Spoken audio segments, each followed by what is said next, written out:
All right, welcome everyone. I'm Heather Hedden, and I'm presenting this tutorial, Foundations for a Knowledge Graph, Taxonomy Design Best Practices. And this first slide is an introduction of me and my employer combined in one slide of a kind of graph diagram. And you should be getting, I will make the slides available, so when you have the slides, you can actually click on this because things are hyperlinked.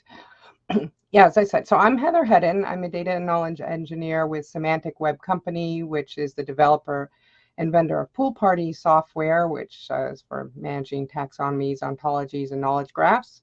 And it's based on W3C semantic web standards. I've listed one of our partners here, Ontologies, because they are a sponsor of this conference. Semantic Web Company is based in Vienna, Austria, but I am based in its US subsidiary in Boston, Massachusetts. I've written a book, The Accidental Taxonomist. My background is really solidly in taxonomy, but of course I've gotten more into data more recently as I've moved a little bit beyond taxonomies into ontologies as well, but taxonomies do form the basis of knowledge graphs as well, integrating with ontologies, as we shall see. So we have a lot. So this is a two-part tutorial. You may be here for the second part, I hope, but you're welcome to go to some other thing and listen to the recording later, or some people might join in the second part. So for the first 2 hours, I hope to cover these first points on the introduction and of knowledge graphs, ontologies, and taxonomies, and really getting into what are the different kinds of control vocabularies and taxonomies and the standards, and then specifically sources for concepts in taxonomies and the wording of concept labels and the alternative labels, and we'll get into the relationships in the next part. Okay, so first with the introduction to knowledge graphs, ontologies, and taxonomies. And I'm displaying everything here, so I'm not looking at the chat, but I will check periodically. Okay, so we'll back it up to knowledge graphs. Why knowledge graphs, right? They're problems in organizations of data silos, heterogeneous data and sources, mixture of structured and unstructured, and different things with the same name or different names for the same thing, and so forth, and all this change, which causes inefficiencies and missed opportunities and poor decisions. So if you could share data and reuse data and have things linked together, and have a unified view over everything, this would provide a lot of solutions. So it's not just knowledge graphs, it's data-centric architecture, and ontologies are solutions for this. And as a result, you get better knowledge discovery, better decisions, and better customer satisfaction, not just external, but also internal customers. There are a lot of definitions of knowledge graph out there. I mean, I've got a few points here that from at least, they're different perspectives, but as a model of a knowledge domain combined with instance data. That's how I see it, coming from a knowledge engineer, not a data engineer side.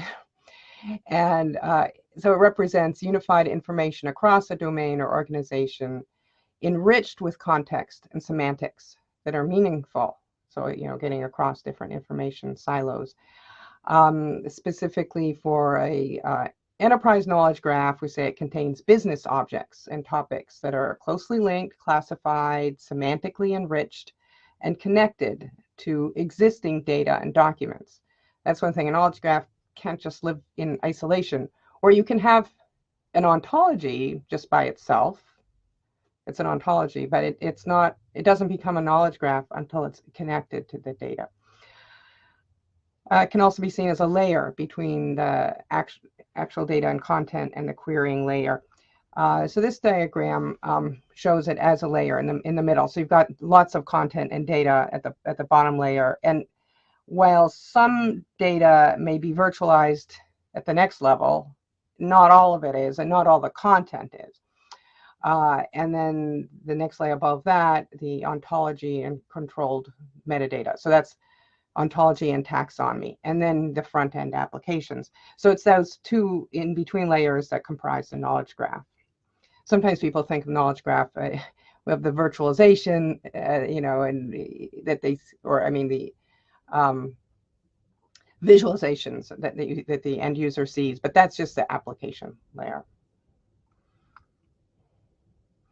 So a knowledge graph components is, it has to have extracted data. As I said, it's not like an ontology that doesn't have any data in it. So extracted data that is usually stored in a graph database. It could be in a search index if it's a small one. And the graph database could be either an RDF triple store graph database or a labeled property graph. And then the data, and that's all, is tagged or linked with metadata or concepts that are in controlled vocabularies. And that, when I say controlled vocabularies, I'm being a little broader than just a hierarchical taxonomy. I mean, you could have other flat term lists as well that label and organize the data. And then these different controlled vocabularies, a hierarchical taxonomy, maybe a thesaurus, are in turn semantically enriched to express relationships between them with an ontology.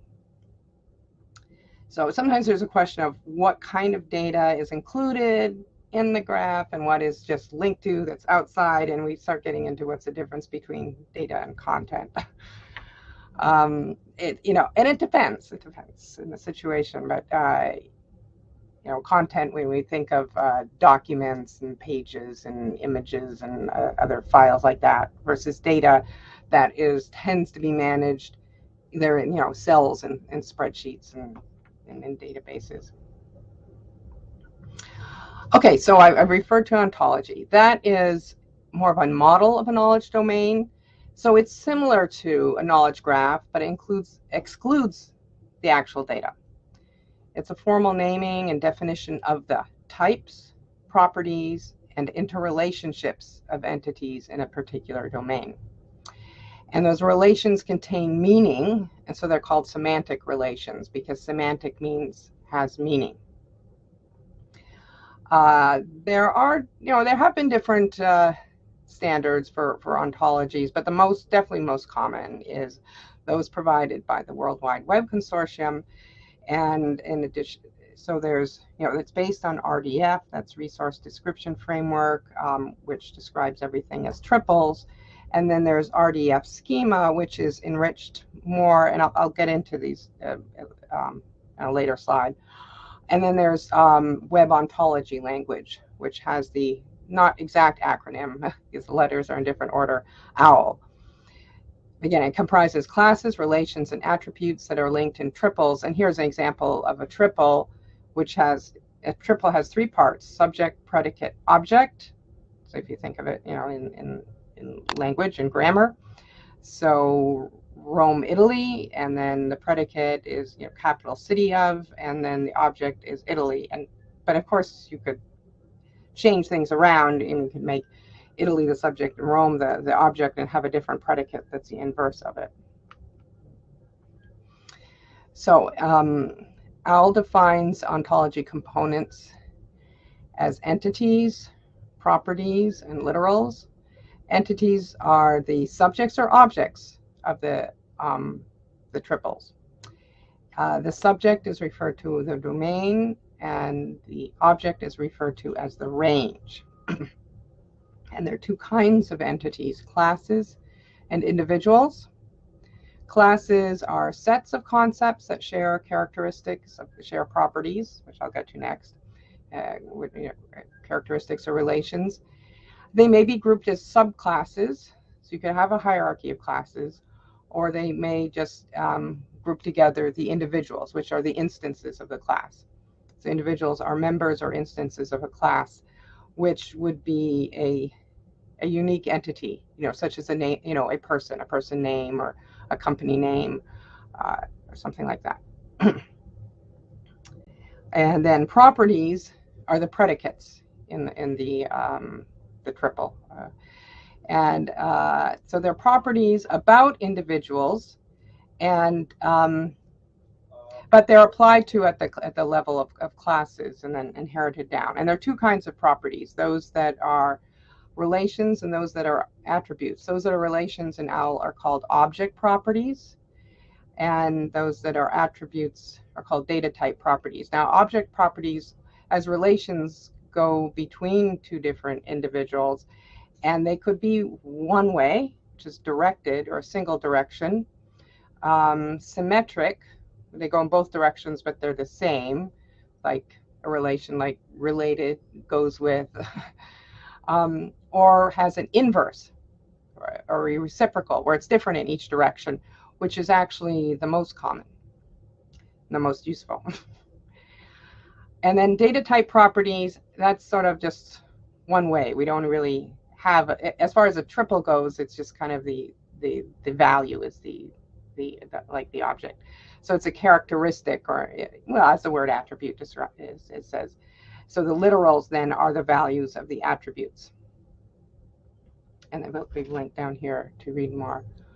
I mean, are there any questions at this point? You are welcome to speak as well. Okay, so it probably is good to have a diagram. So classes I have here in blue as an example: country, organization, and employee. Relations with inverse, semantic relations with inverse, are in purple. So country is home of organization, organization is headquartered in country, and the others. And then some attributes in green that are applied to each. The attributes could be reused. I mean, you can have an email on an organization as well as on an employee. When you set it up, you can indicate whether it's single use or maybe used again for other, I'm sorry, that when you set up, you can say whether it's restricted for a certain class or maybe used for more than one class. You can also say if there can be more than one. Can an employee have more than one job title? No. But if you had, shouldn't have more than one email address. But let's say organization has, you added something for, can have multiple industrial codes. NAICS is the North American Industrial Classification Scheme. Since I'm in North America, chose that one. But yeah, it could have more than one industry classification. So this shows the classes, relations, and attributes. There are different types of ontologies. I said that they're a model, but some are more generically a model than others, and others are very specific for actual specific case. So what might be called an upper or foundation ontology, the top level, is very generic. So it's meant to be to really serve as a model for other ontologies, and then you can build a more specific ontology on it and then go further. So there's some examples here: just basic formal ontology, suggested upper merged ontology. You don't necessarily have to use them, but it's sometimes nice to just refer to look at, to get an idea as a starting point. And then domain ontologies that are specific. Some of them here I've listed are published, especially in the field of biology, and then there's one for financial industry business ontology, so you can take them and use them as you like. As I said, there's kind of a continuum of how generic or specific an ontology should be. So I shouldn't say they're just two types. Some are more generic, some are more specific. And here I'm showing a list of classes, relations, and attributes partially. These screenshots are from Pool Party, which has an ontology management component in addition to taxonomy and thesaurus management. I'm not showing what's related to what, but the idea here is an upper ontology on the left here, it just says org, is rather generic when you think about these classes like agent and role and site and organization. And then relations are kind of generic based on organizations. You could apply this to any scheme you have dealing with organizations. Where the one on the right having to do with astronomy, as you can see, the classes are rather specific. We have to do with planet and asteroid and moon and relations about discovering and is neighboring and the attributes for people here. Yeah, okay. habitable by humans. I mean, it's very specific. So you just get, it's just to show you the range of how ontologies can be rather generic and rather specific. So, okay.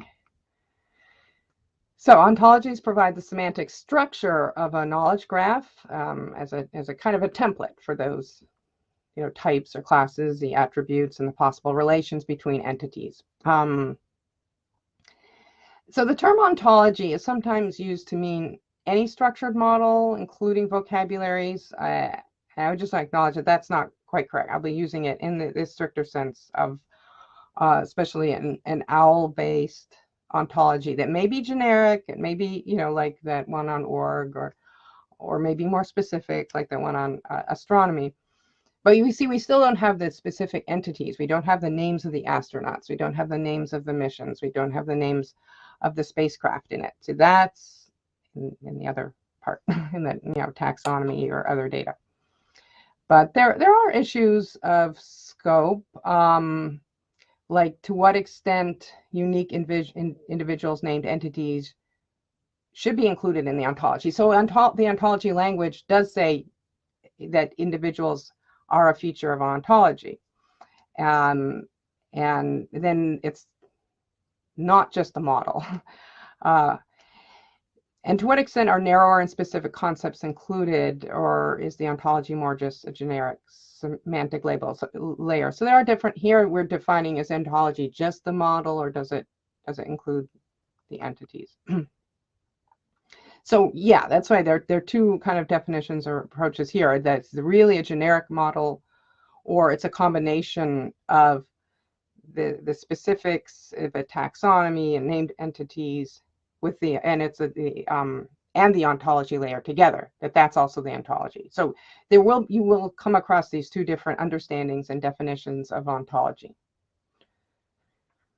And then depending on which of these, one or two, you would take a slightly different approach. So if it's not a semantic layer, and then it needs to contain the hierarchy and class and specificity within it, or it is just the semantic layer and it's linked to taxonomies. So then it doesn't need to be as large or as detailed or as specific, even if it's a domain ontology, because it's more of a semantic layer that you're linking to taxonomies. All right, so now I'm going to move into taxonomies, and in fact, I'm going to not go too much more into ontologies, but I'm going, you know, I was going from knowledge graph to ontologies to taxonomies. And I'm taking the approach here of a combination of a taxonomy with a semantic ontology layer. So we're going to look at building, or what the situation is, you might already have some taxonomies, control vocabularies in your organization, and you want to extend them to be an ontology. So that's another reason to build it as a layer. Let's see, are there any questions at this point? Okay. I mean, I'm displaying my whole screen, so I'm not looking at the chat. If people put things in the chat, I'm not seeing it. But feel free to chat among yourselves as well. Okay, so why taxonomies? I'll explain why knowledge graphs. Here now traditionally we're looking at content, not data. So as concepts or terms that are used to tag or index or categorize, we'll talk about what's the difference. Content to make it easier to be found and retrieved, supporting better findability than search alone. So the taxonomy is like an intermediary between the users and the content, because the content may have certain labels in it, certain text, and it's not exactly the same wording that the users would use. And so you bring it together and provide some structure. So as I said, taxonomies are usually used to link content, and ontologies can also link data. You combine them together and then you're linking content and data. That's great. So there are different approaches to taxonomy, just as I said, there are different approaches to ontology. Nothing is definite. often people think of a hierarchy of terms or of topics or categories arranged with narrower topics and subcategories, and then they are each displayed under their broader topics or parent categories. And this guides users, in a display this way to find the desired topic and then what's linked to it. So it's similar to navigation in maybe a sitemap or menus and on websites and information architecture, but it's more topical. It's not just based on page titles. Or more of a controlled vocabulary of metadata tags or labels that are applied to pages or posts or documents so that they can be more precisely and comprehensively, you don't miss information, than search alone or search algorithms or keywords and text. And this could be implemented as a suggested search. So somebody, types into a search box and they get a list of, these are suggested terms, or search refinement filters, like in the left margin, you can limit by, but they're already there, or related topics or searches.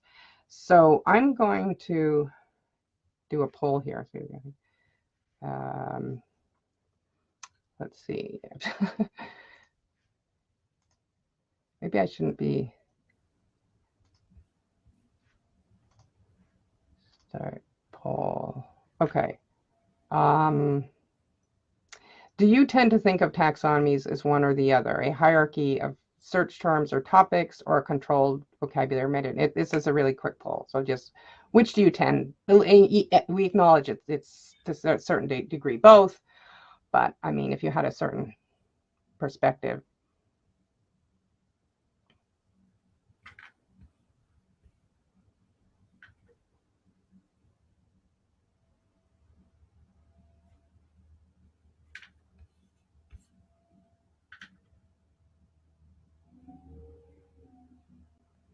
Okay.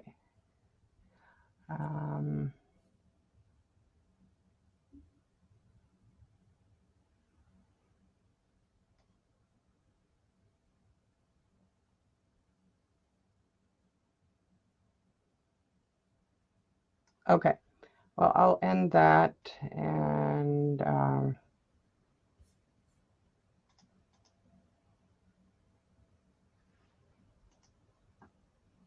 don't know if we got did I share the results correctly?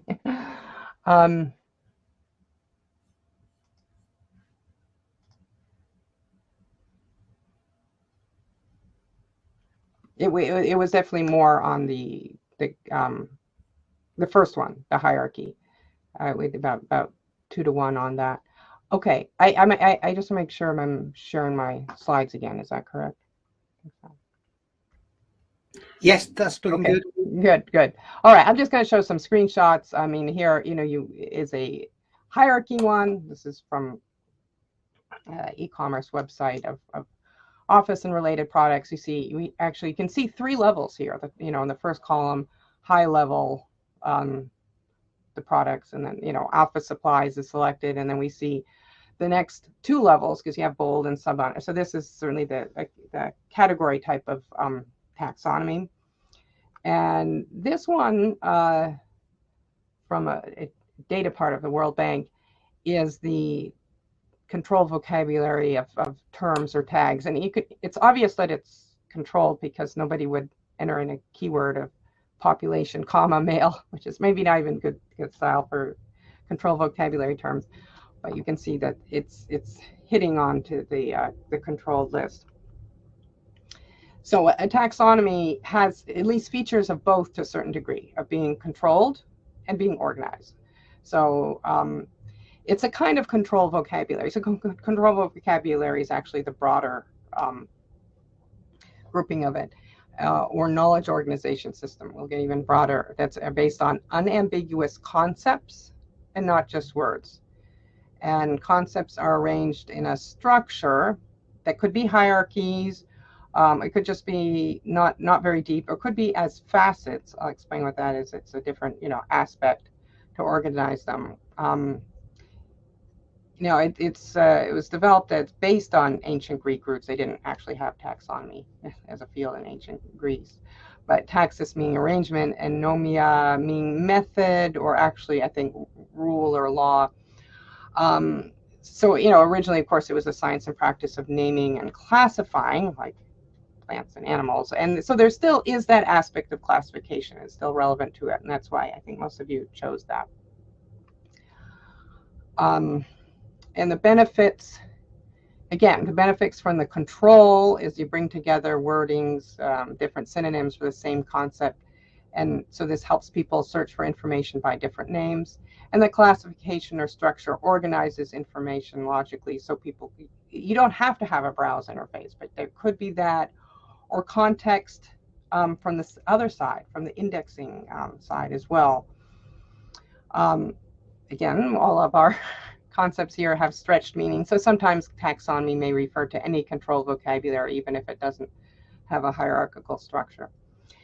There was a question in the chat about, is there a directory listing of all ontologies? Well, or at least those that are publicly available, of course. A lot of ontologies are made internal behind the firewall. There have been attempts, and actually, since we're talking about taxonomies as well, I'll put it into the chat maybe when we have a break. BARTOC, and it's BARTOC.org. It's the basic, the BA is for Basic Register of Thesaurus, Ontologies, and Classifications. I believe that's what it stands for. It was originally the Basel Register because it was founded at the Library of Basel, Switzerland, but then it moved to a library in Germany. So I had to change the name of it, but not the URL. So it's, you know, nothing's complete. You know, it's just people have to volunteer to have something added to it. Okay. Why taxonomies? Other than at the bottom, of course, I said you can integrate them with ontologies into knowledge graphs. Yeah, well, of course, they don't have to be. That's what's nice. There are many different ways to use them. Of course, there's that topic or category browsing, search, matching search strings. I went through those. Consistent tagging, and whether this is done manually or automated. That's also very important. Okay, then we got some others. So supporting discovery. It's not just somebody's looking for something. What's linked to what? Now, the links here are simple. It's just broader, narrower. But what content has been also tagged with the same concepts from the taxonomy. That's how that's usually done when we don't have semantic relations. So you can still discover, you know, what else has been tagged with it. Ability to filter results or sort results based on what they've been tagged with. And then, you know, this is, you know, most of it's about information content retrieval, you know, find. But there could be some other, you know, lesser uses, which has to do with content management workflows, depending on what rights. There's a little, you know, control vocabulary of rights or audience or retention, or consistent metadata for identification. So this isn't about, you know, searching and finding. It's about identifying, comparing, and analysis to a certain degree, not nearly as far as you could with an ontology and knowledge graph. And visualization to, again, to a limited degree, not a graph visualization, but, you know, like these tag clouds, what has been tagged more, that type of thing. And then, of course, not just active search, but you can, you know, set up alerts and feeds and that, or curated content and info boxes, and to a certain extent, also personalization and recommendation. It can go further though with ontologies as well. And so then finally, when taxonomies are integrated with ontologies, and its support for knowledge graphs. So is a classification system a taxonomy? I didn't set up a poll for this. I didn't have enough time, but I should have. Yes, a Dewey Decimal Classification system of, you know, for library books and materials. Some people kind of, they think of it very close, but there are some differences, some weird things here. Like, okay, open that for unassigned. Well, you'd never have a concept in a taxonomy called unassigned. And then you see several of these that end in the 90s that say other religions, other literatures, history of other areas. For a taxonomy, that doesn't do anything. So that's where a classification system's different. We have to classify everything into a category, and if it doesn't go anywhere, we'll put a miscellaneous one.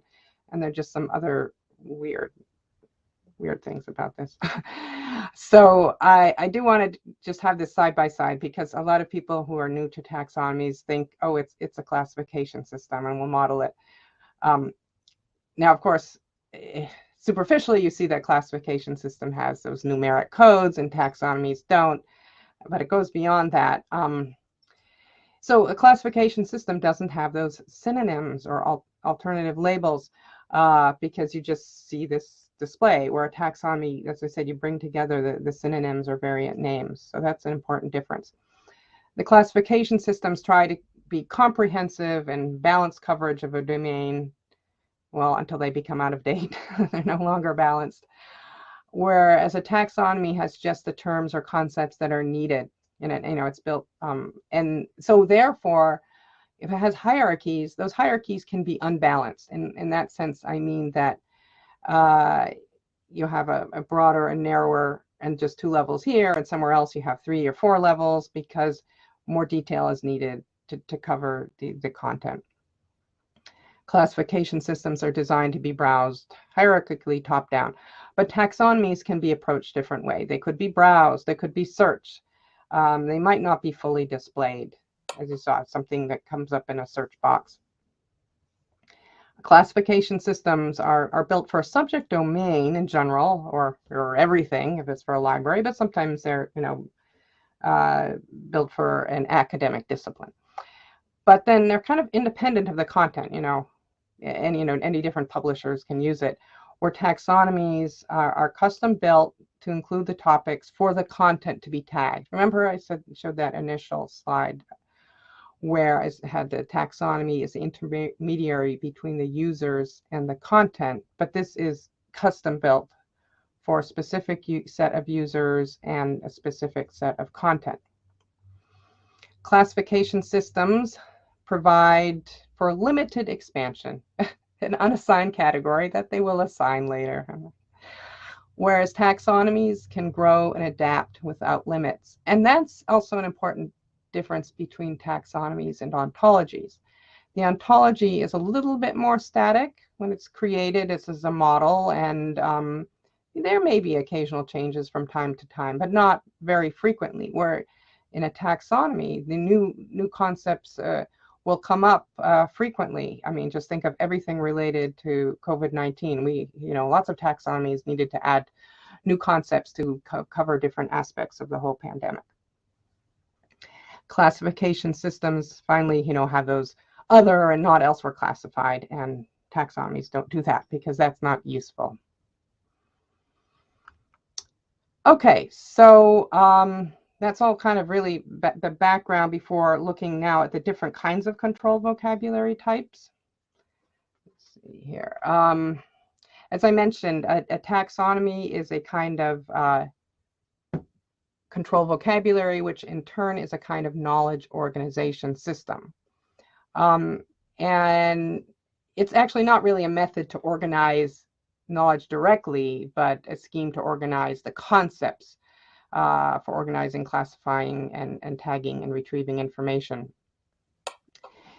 So I have a list here of knowledge organization system types, starting with term lists, which are maybe the most simplest, to more complex here, ontologies, and then control vocabularies.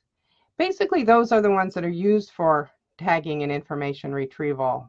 Term lists, synonym rings, name authorities, taxonomies, and thesauri, and then we get to other kinds here. So I'm going to go through most of these, maybe not really a synonym ring. That's just, that's really what also is called a search, thesaurus, a group of synonyms to help support a search engine search.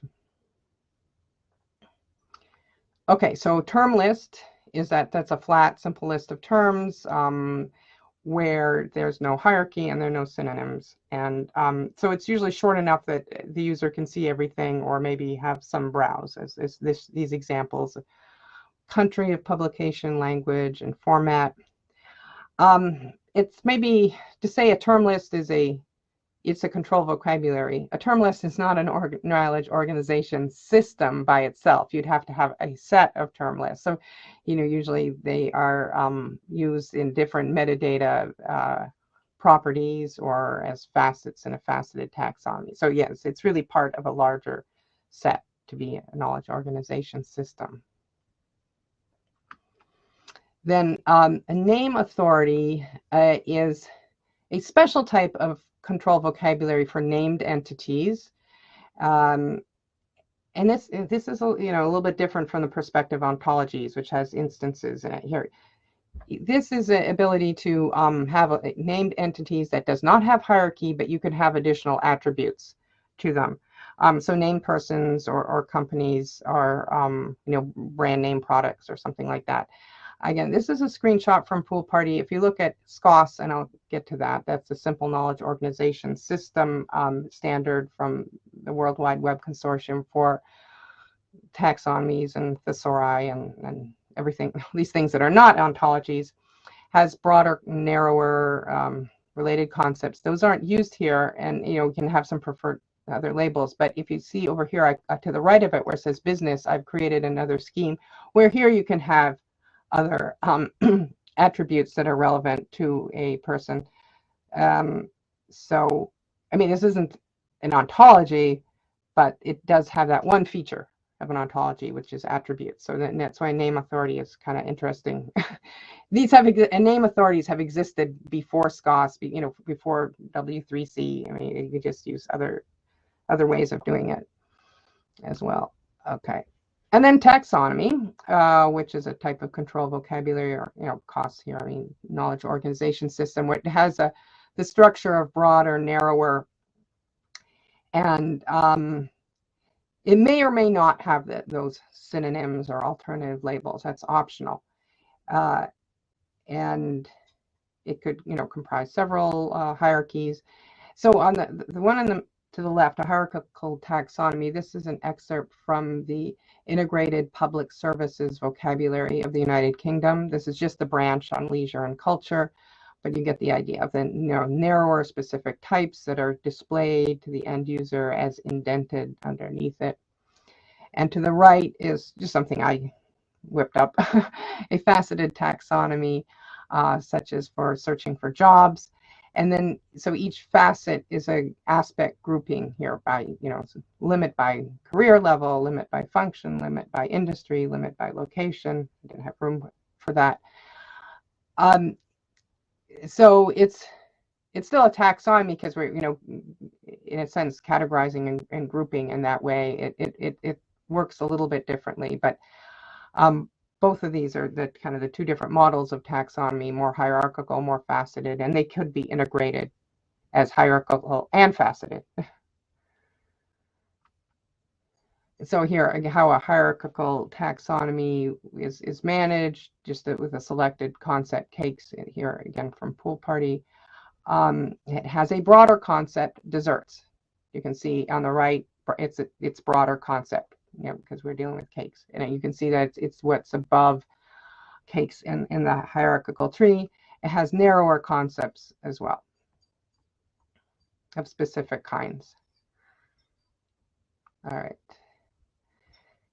another example here. This is even with some codes in it, so we get a little bit of a classification now. Okay, so a hierarchical taxonomy actually the structure of the hierarchy serves multiple purposes. I mean, the first was, of course, to serve users who are browsing or exploring or discovering, not searching. And so the hierarchy is displayed, and it's a guide. Okay. It can also instruct users on the appropriate classification. But it can also provide context for those who are doing manual tagging and context for auto tagging or auto classification. So it's from that end, the tagging or classification side, it helps as well to have a hierarchy. Finally, by having a hierarchy, you can do other things such as, I call it recursive or rolled up retrieval, that a term or concept retrieves what has been tagged or indexed to it, plus everything that has been tagged to all of its narrower concepts together, which is, if let's say look at this one on the right, if emission trading, if someone the user selects that, they should also get what has been tagged to EU emissions trading scheme, because it's narrower, but it's also included. So if you have it set up right, that feature can be enabled, and so that's why a hierarchy is good. Uses of it. Okay, and then faceted taxonomy. A facet, well, the only other place I've heard that in the English language is as a faceted diamond. So the facets are diamond has these different sides to it. So a facet is a side or an aspect or a dimension, if you think of it that way. So it's not just a grouping, it's actually an aspect of the content items of the query. So the user can select from multiple ones in combination. And so each is considered like a refinement or filter or limit by or narrow by. I mean, sometimes people call it faceted classification because you can classify objects, whatever, content items by different types. But I think it's maybe a little confusing to say classification. So if we look at these examples, the first one is for different software. You can limit by the format. This is kind of old, right? I think I took a screenshot. People don't get software by CDs or DVDs anymore. Platform, by language, by brand, by operating system. Or this other one had to do with some projects or something, I can't remember, but category topics. It's interesting, you could put your topics into a facet as well. So this is, again, some business, region, country. And then the final one on the right has to do with finding people within an organization, looking for someone an expert on something to help answer your questions.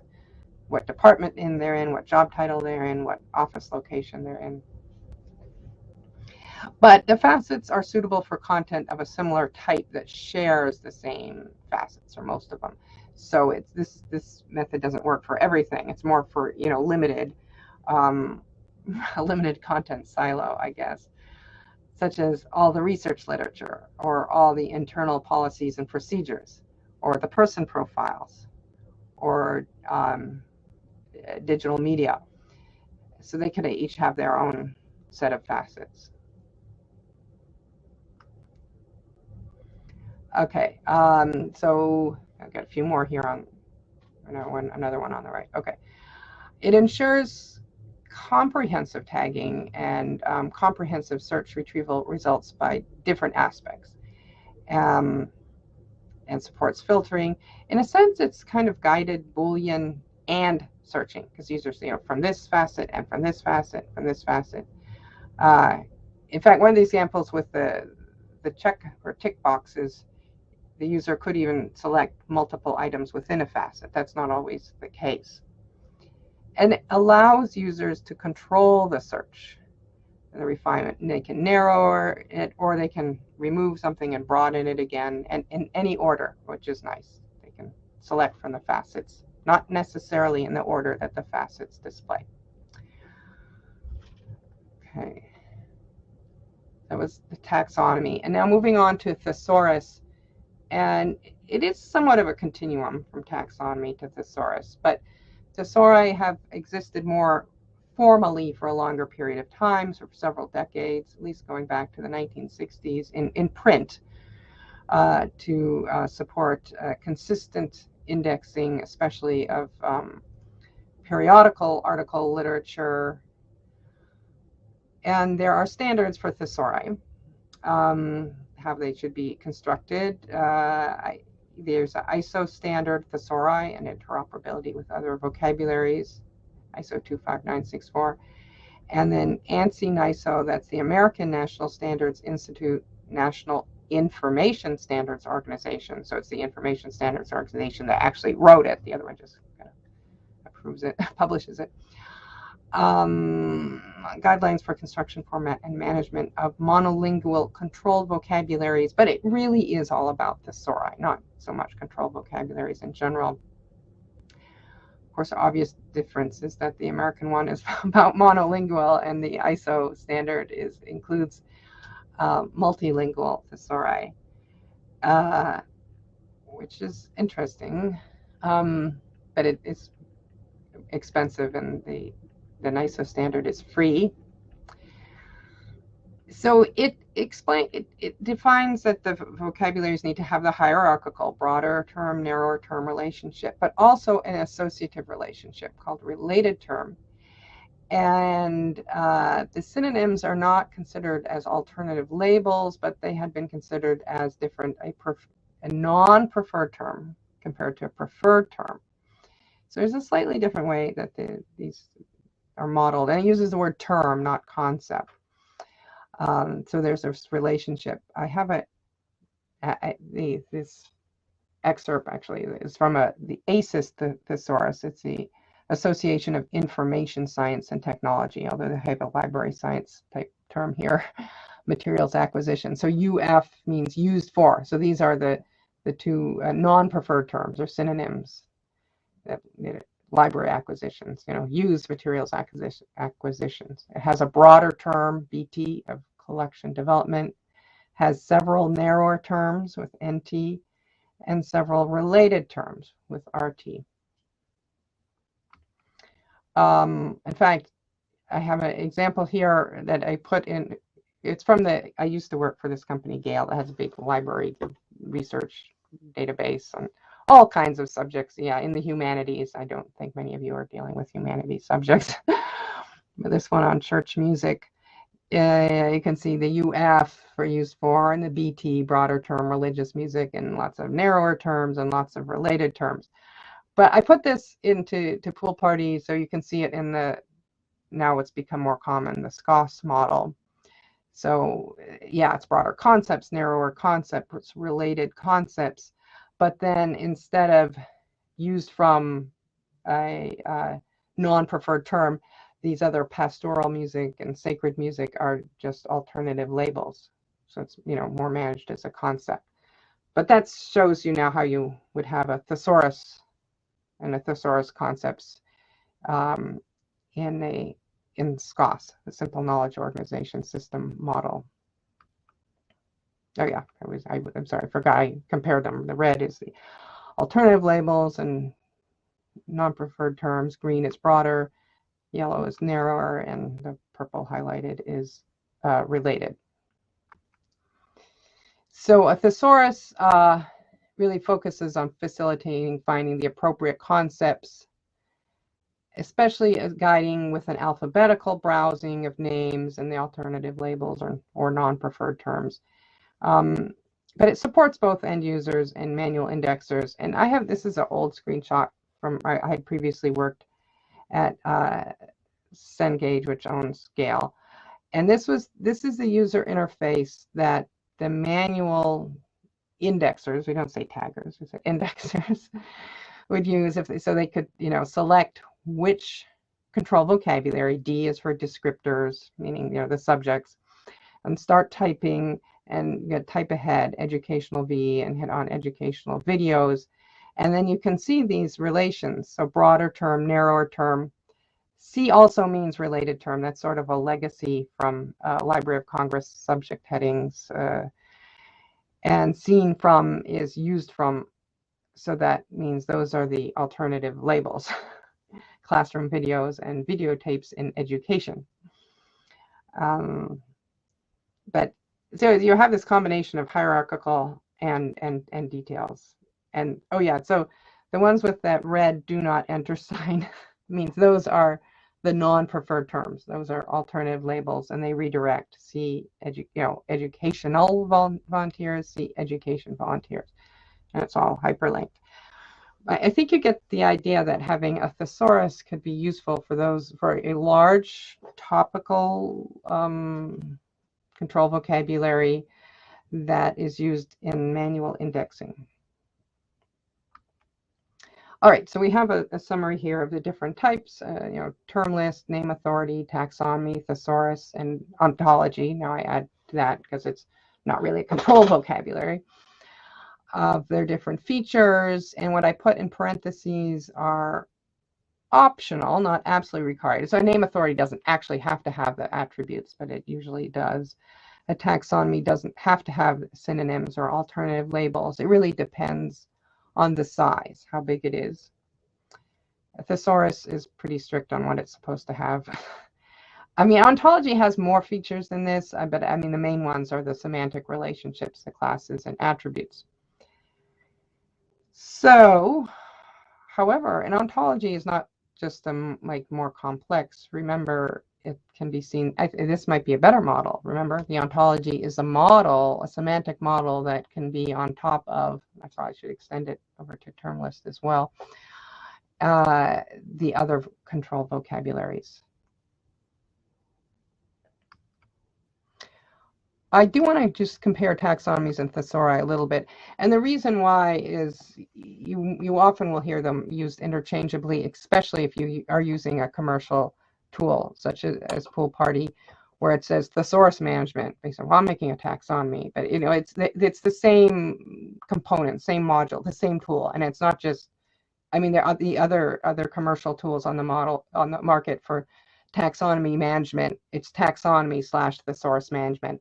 Definitely together. Ontology management may be separate or a separate module, a separate component. It's done in a different part, but taxonomies and thesauri, it's just the same. And usually what we think of is, oh, well, you add the associative relationships and then it's a thesaurus. If you don't have associative relationships, that means the related concept, then it's a taxonomy. I mean, that's a little simplistic.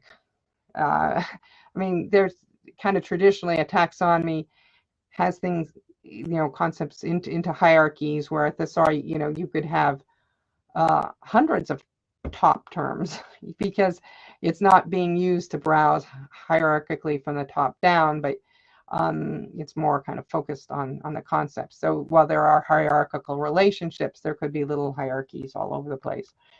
And the taxonomies has this more of a focus of classification, categorization, the concept organization, whereas thesauri, the approach is to, think of a concept and its scope and disambiguation, relationships with others. That's why when I showed an excerpt of a thesaurus, I was just showing a single concept, like materials acquisitions or church music, and where you can branch out from that. So that's why if you know, I mean, in the English language, there's the Roget's thesaurus. It's a different kind of thesaurus. It's a dictionary of synonyms, but it's still, the idea is there are synonyms and there is this kind of alphabetical approach to it. Whereas a taxonomy, you think of what's the traditional taxonomy, the Linnaean taxonomy of organisms, because there is that hierarchical structure. As far as standards, yeah, thesauri must, strictly follow those NISO or ISO thesaurus standards. Taxonomies do not necessarily follow it as strictly, but I still think that's a good starting point. Yeah, that's what I'll say about it. As I said, the approach typically for taxonomies is a hierarchical top-down, drilling down, browse, and thesauri, especially for the end user, is that it's more term or it's focused, and the users look up something and then see what's broader, what's narrower, what's related, what it's used from, or from that. Taxonomies are especially good for serving end users who are browsing, non-expert users, and thesauri are better for especially manual indexing or subject matter experts who are they're looking up something specific. They don't want to spend their time browsing through a hierarchy, and they can look up from there. Also, taxonomies are better for a subject area with a defined scope, because you can't really put everything into a limited number of hierarchies, and that's where it kind of breaks down. And maybe a thesaurus is better, where the scope, especially when it comes to indexing what's in magazines and newspapers and scholarly articles, there's no limit of what the subject area scope is. And then the number of concepts, again, if you're putting them all into hierarchies, then it gets kind of complicated when there are way too many. But in the order of hundreds, maybe low thousands, a taxonomy of concepts. Taxonomies are fine. The thesauri can be definitely tens of thousands of concepts, and constantly growing, it doesn't really matter because you don't have to fit new concepts into some hierarchy tree. I mean, they all should be related to each other. At minimum, it's possible to have related only and not broader. I mean, when you design a thesaurus, you can decide your policy if everything has to have a broader, but sometimes that's the way it is. And it's a continuum. I mean, between taxonomies and thesaurus, it can trend more one way or more the other way. All right, so combinations of controlled vocabulary types. So an organization would maybe have multiple different kinds of controlled vocabularies. And as mentioned, term lists, name authorities, a thesaurus, different kinds of taxonomies. And so even a single content item, whatever, image, document, something, could be tagged from different controlled vocabularies, something from a term list, like its document type, its source, its audience, language. And then from name authorities, it would be tagged with the names of an organization or people or places that it's about. And then from a thesaurus or a taxonomy, it would be tagged with more topical topics of what it's about. While you might have some term lists and some name authorities, more likely you would have either something, just one. It's something more like a thesaurus or something more like a taxonomy, not necessarily both.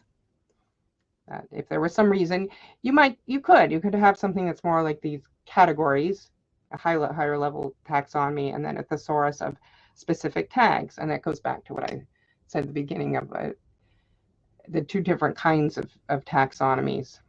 So you actually, you could have one that is for everything, or you could decide we do want some more topical classification. I know I keep referring to SKOS, the Simple Knowledge Organization System, and I haven't really explained it yet later, but everything's organized into concept schemes. So each of these would be a separate concept scheme. All right, so this just kind of goes over what I've said here. This screenshot on the right, I took from the website of the Publishing Office of the European Union. Now I can't even remember which page it was. And these are all of its controlled vocabularies. Isn't that a lot? Well, they deal with publishing everything, so that's a more extreme case. So here's another exercise. I did not set it up in the as a poll. It seemed a little bit complicated, but maybe you can just kind of consider it on your own, jot down on paper, and then I'll go to the next slide with what I suggest. So for each, what types, and when I say what types of control vocabulary, the choices are term list, taxonomy, name authority file, or thesaurus. Yeah, those four. What type would be most suitable for these different kinds of control vocabularies? Now here I was a little bit generalizing. I was looking at all these on the right, and I said, well, some are more like subjects, some are kind of activities, of course, languages and document types, countries, laws, organizations, and events. And some of them, it could be maybe one or the other. I'll just give them a minute to can think about that.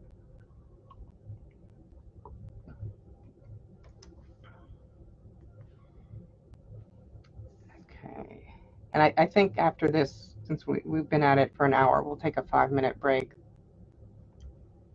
Oh, actually, maybe that's the way we'll do it. We'll take a break now for 5 minutes, and then I'll go to the answers after that. And if you want to put your responses into the chat, then I have time to look. So yeah, because it's just at the hour now. I know we're at different hours, everybody, but in 5 minutes we'll come back. Let's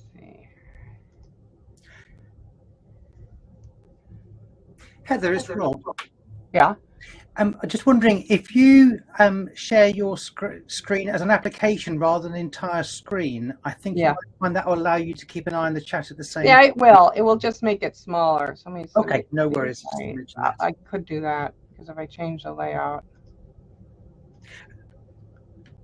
I'll pause sharing.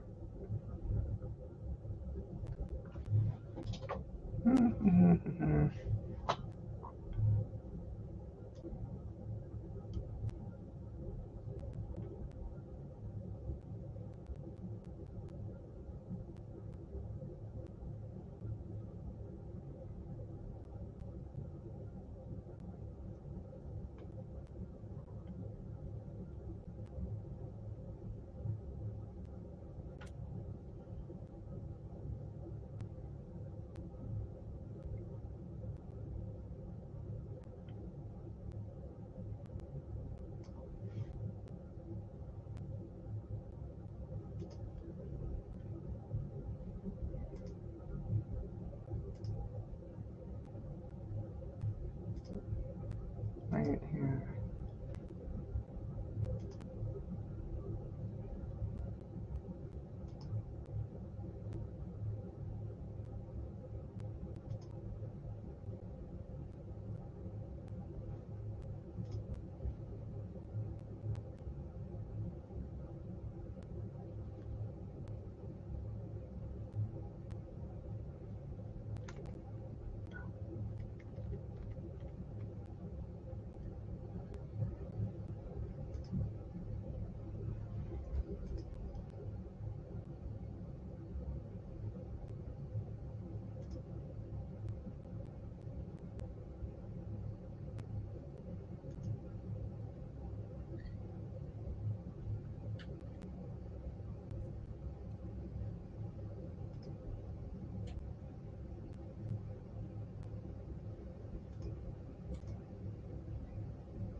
Can I help at all? Yeah, I'm not sure. I can't figure out how to share the what's in.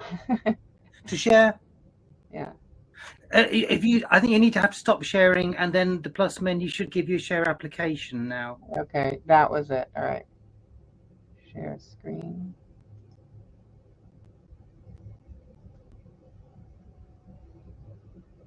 Was window? Oh, a Chrome tab. Okay. Just different versions may be giving us different options. The one on mine, I was note as is. Oh, right here. Yeah.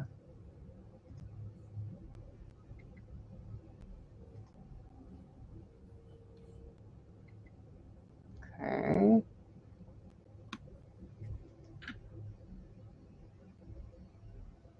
Yeah, I don't know how that looks. I can read that. Okay, is it small? It's very slightly smaller, that's all. But if only slightly smaller? Yeah, but if you can read the chat, that would seem okay. Important. I'll mute and leave you in peace.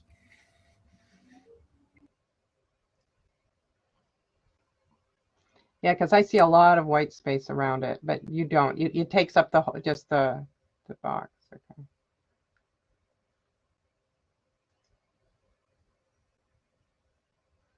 Okay, well, we're back from 5 minutes.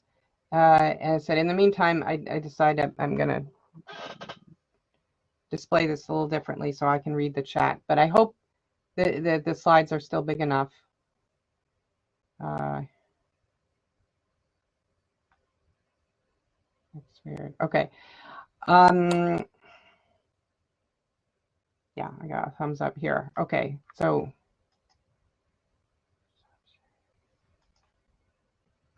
no, this isn't, still not quite.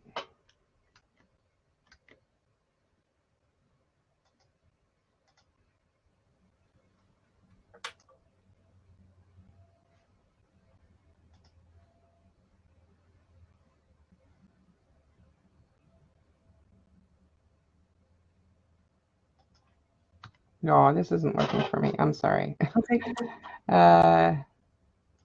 Then I stop sharing, go back as you were. Yeah, okay. Oh, but like I said, what the questions, all right, I should get to some of them though. Well, okay, let me just.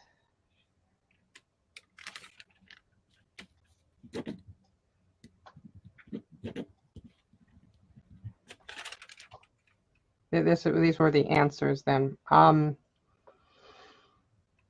So yeah, subjects could be a thesaurus or taxonomy. Activities, depending on how many, could be a term list or a taxonomy. Languages, I would say a term list. And this is interesting because a linguist would classify languages into a wonderful large hierarchical taxonomy based on the different language groupings and families. For end users, that doesn't make sense. And that's why, you have to think about your users. Document types could be a flat term list if they're not too many, or they could be in a 2-level hierarchy of taxonomy if you have a lot. And so that's a different, depends. And I've worked on projects where that's always, we're trying to decide how detailed to get on the document types and not start trending over towards being too topical. Countries could be a term list or a name authority. Again, while of course you could group them by world regions and continents and put them in a taxonomy hierarchy that way, it's again not probably, like the language is not the practical way to do it. Your users want to quickly, look up, browse an alphabetical list of countries.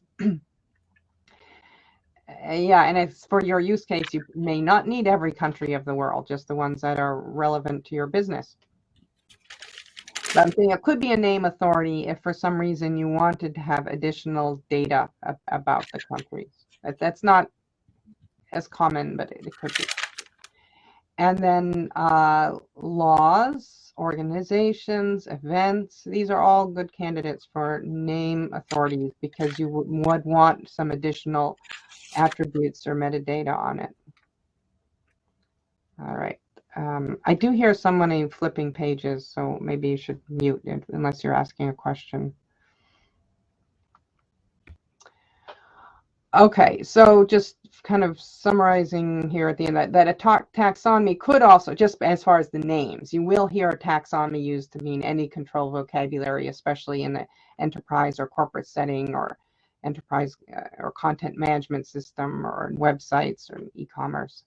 And the thesaurus sometimes is used to refer to any control vocabulary from the focus of those that are more the library science background, indexing and information retrieval used by librarians and indexers, or that just includes synonyms or alternative labels like the synonym ring. And sometimes ontology is used to mean any control vocabulary that has some kinds of customized semantic relationships, not necessarily an OWL ontology. So what people say is all over the place. Okay, so now I'll move on to more the standards, although I've alluded to them many times. Maybe I should have had this section up earlier on. Since this is maybe this is a point that I should pause and look at the questions. If I can figure this out again.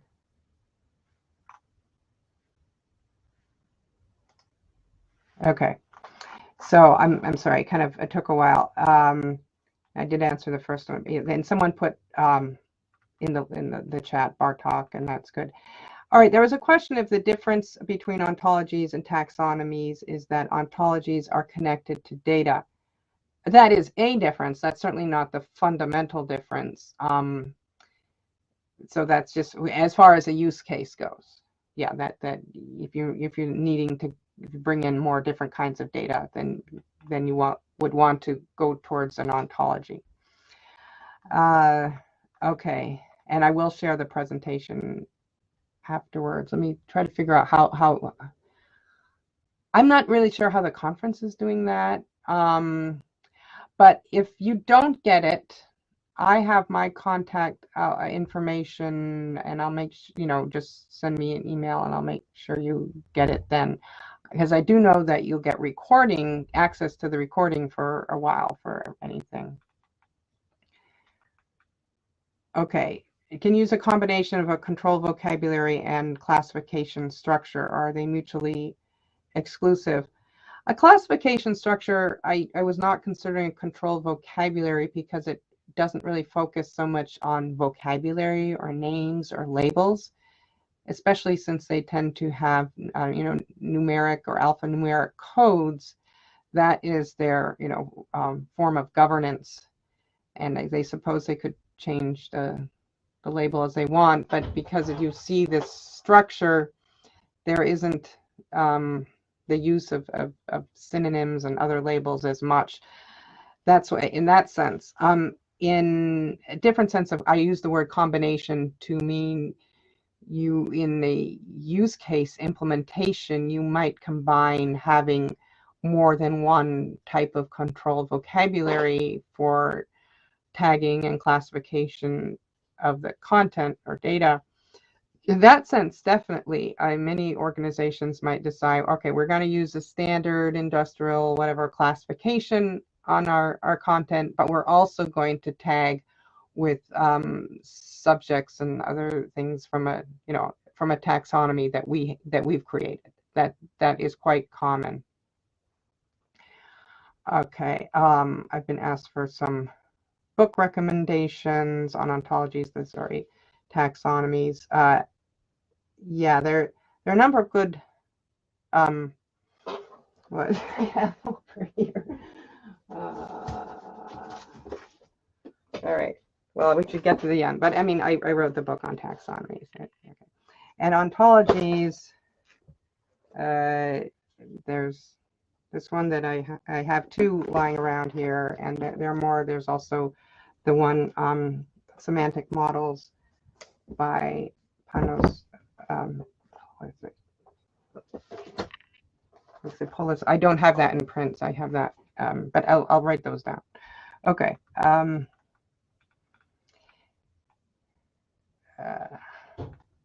Okay. That was it for questions. So I think.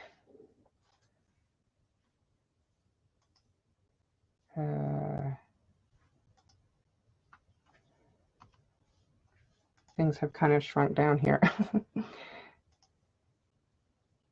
I think I'll just restart sharing again.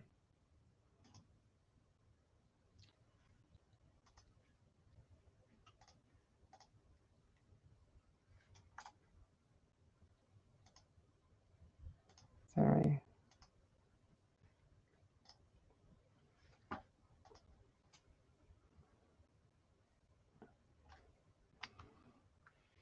Okay, so standards and models. To back it up, there are actually two different kinds of standards. There's the standards that are for design, as I say, to support an expected experience and results by varied users without training. Either by, let's say, in an automobile, either where the brake and the clutch and the gas pedal are, they're in a certain configuration. That's the standard. Or of course, in websites, that you would have, that now it's become standard that you have these three lines that they call a hamburger. That means you can expand and get the menu there. Or the way, the user interface in Windows has a certain standard, and Mac OS has another where you click and you expand boxes. Okay, and then there are standards for specifications. That's, let's say measurements or protocols or coding, and that supports exchange or interoperability. It's having certain sizes and measurements, so different companies can use the same, whether it's communication standards or anything.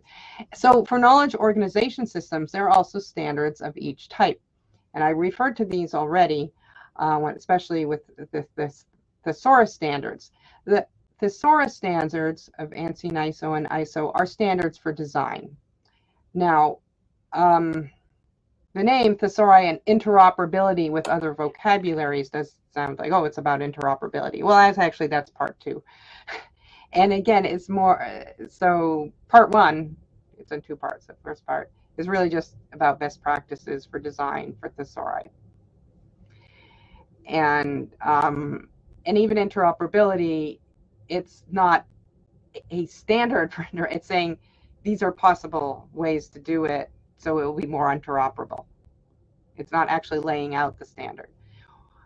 Whereas standards for interoperability are these other ones I've listed down here, and that does include the semantic web standards of SKOS, RDF, RDFS, and OWL. There's some others here that are library and information science standards that had been developed. Well, Dublin Core is for metadata, MARC is for library. ZTHES was an attempt at Thesaurus. That's what THES is, Thesaurus standard, based on XML, but it didn't catch on. So it's no longer a standard. So what is this ANSI ISO and the related ISO standard?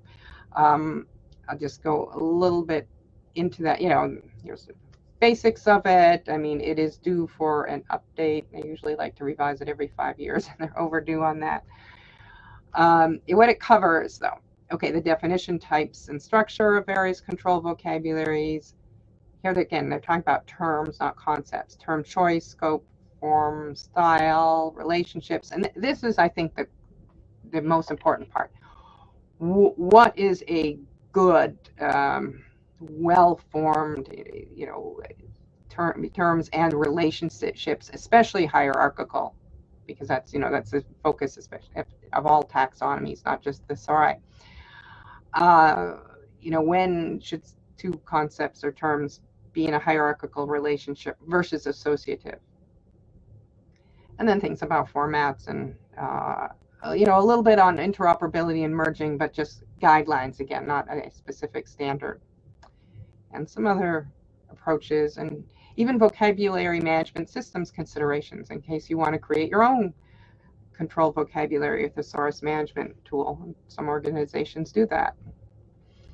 And then, there are kind of more other quality standards, specifically what they the concepts or terms are nouns or noun phrases. They aren't adjectives or verbs. You should use plural for countable nouns. No duplicates. Each concept label should be unique. No relationship clashes. That means a pair of concepts are either, if they are related to each other, it's either hierarchically, broader, narrower, or associatively, but not both. And you can't have circular relationships of a hierarchy, and so that logic is extended. Concept A is narrower to B, and B is narrower to C. C cannot be narrower to A. Okay, now moving on to finally SKOS, which is then a standard for interoperability that is published by the World Wide Web Consortium. It's not that old. I mean, even the first version came out in 2004. And you can go to this URL to read it. But it's intended as a common data model. So actually use the word data model, not standard, for sharing and linking knowledge organization systems via the web. That's why it's the World Wide Web Consortium. You might think, well, I'm not publishing to the web. Why should I do it? Well, the web standards now have been adopted inside organizations behind the firewall. This is great. And so it's really become a de facto standard, not just for the web, but for machine readable information of this source. But you can still exchange it with others. You partner with another organization, you acquire another organization, or whatever you want to. Some of this is available as linked open data, and you want to maybe not publish yours, you want to get from somebody else. So it's good to have it in a shared model. Now the encoding uses XML and RDF,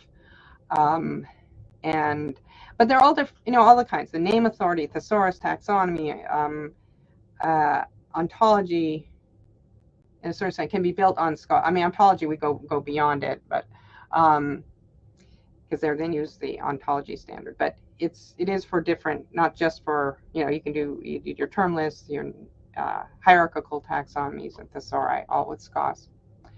So some principles of SKOS that they're concepts identified with URIs. And they are grouped together in concept schemes. I mentioned that. And so SKOS is also based on RDF, so that's why, and so everything is in, that's why URIs are used to manage everything in triples, and that's why it's machine readable. But beyond the machine readability, you don't have, you're not a machine. We're people. What do we care about? We care that it's, things are in concept schemes. You could group also into collections, although that's optional and not quite as common. But concepts are labeled with labels in natural language, and they have one preferred label in each language and any number of alternative labels. Concepts can be documented with notes. There are different kinds that are supported: scope notes, definitions, and that they are linked together with relations that are either hierarchical or associative generally, but they're also matching links to link to different concept schemes using these mapping relations. So this table kind of groups these different kinds of features or elements of SKOS. You have concept schemes and collections, and then concepts and labels: preferred label, alternative label, hidden label. I mean, here they're shown in their concatenated form that's machine readable, with the and this is similar to OWL as well, that starting things that are relations with the lowercase, and concepts like classes with uppercase.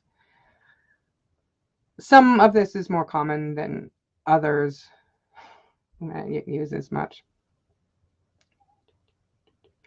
Yeah, here it's showing again a screenshot from a Thesaurus management tool pool party with the SKOS view, of the basic ones that I think I showed before. And so the mapping relations are not by default included, but you could add them with an advanced view and some of these other ones.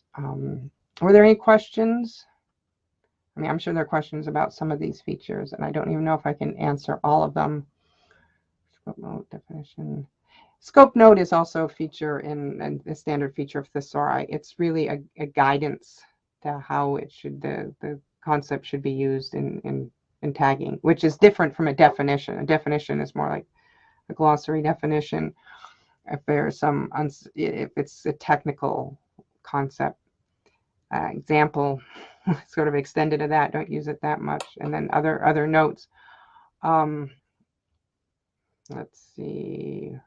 What is it, like under labels? Preferred label, alternative label. Hidden label is a kind of alternative label that you do not want to display to end users if you are displaying alternative labels, because it's something that's deprecated or is slang or offensive or a misspelling.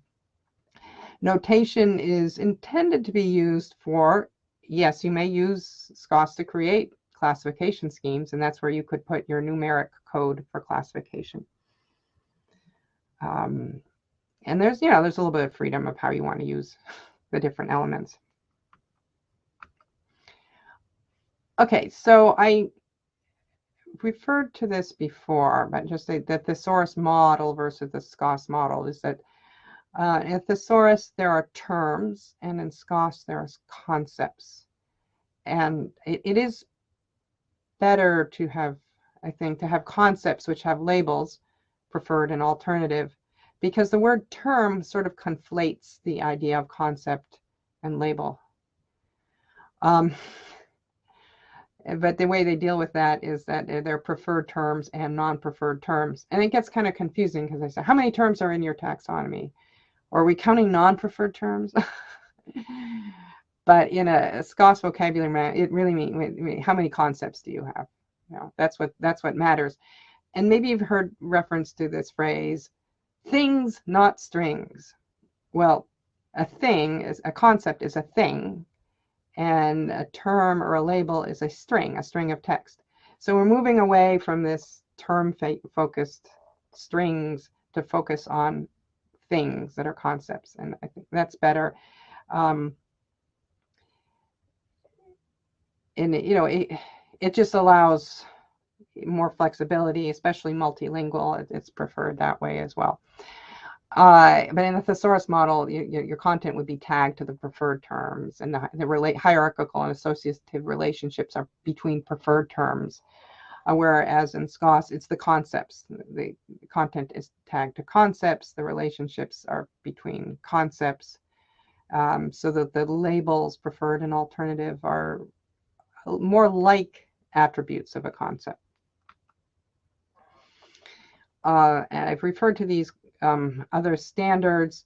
Now, SKOS is based on RDF, and OWL is based on RDF. RDF is kind of your fundamental base standard. It's very simple resource description framework from the World Wide Web Consortium, but it does require that everything has URIs and everything is in triples of subject, predicate, object. That's kind of the basics. All right. RDF schema, or RDFS, is an extension of RDF to designate classes and properties. So that's, you know, for especially ontologies as a standard, and, you know, it would be, but it doesn't go quite as far. And then OWL, you know, covers everything else for ontologies. And so it's not so much of a standard as it's called a web ontology language, as how to express everything. Okay, but that's as far as I'm gonna go with that. You can read those other books to read much more. Are there questions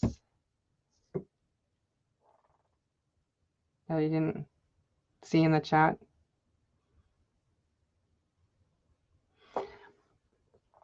Okay, so the next section here is on sources for the concepts. Now that we've decided we're focusing on concepts, not terms.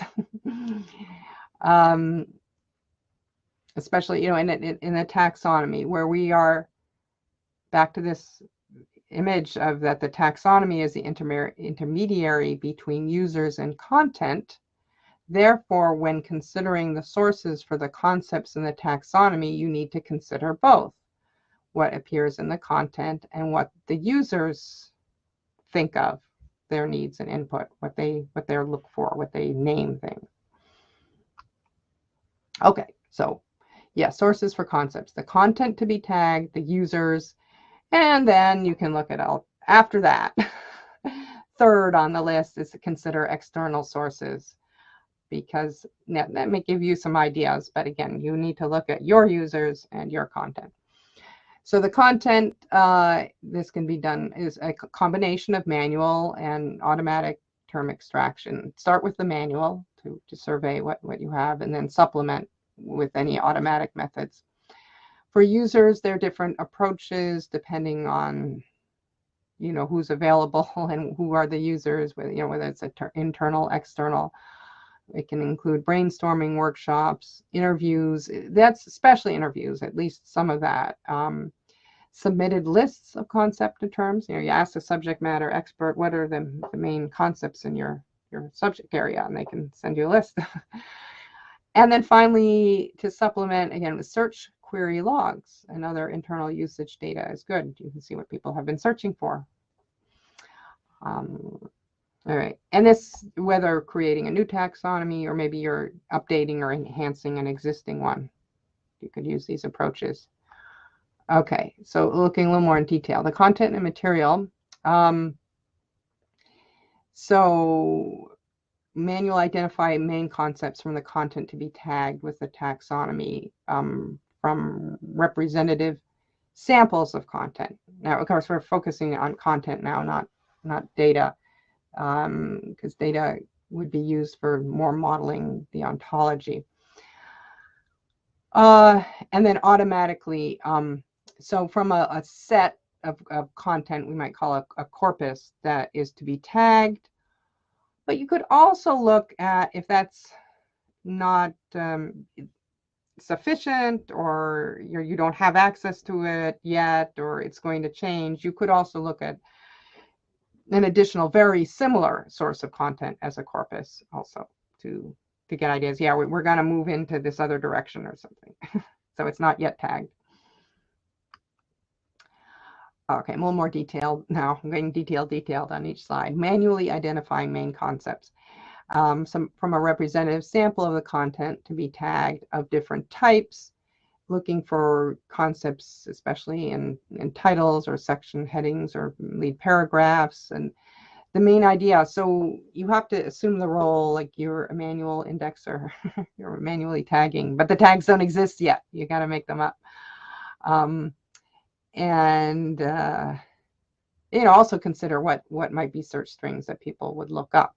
They should be concise labels. And here is also this facet aspect. Consider different aspects. Consider it should be tagged with some kind of activity, location, event, maybe type of person, not just a subject.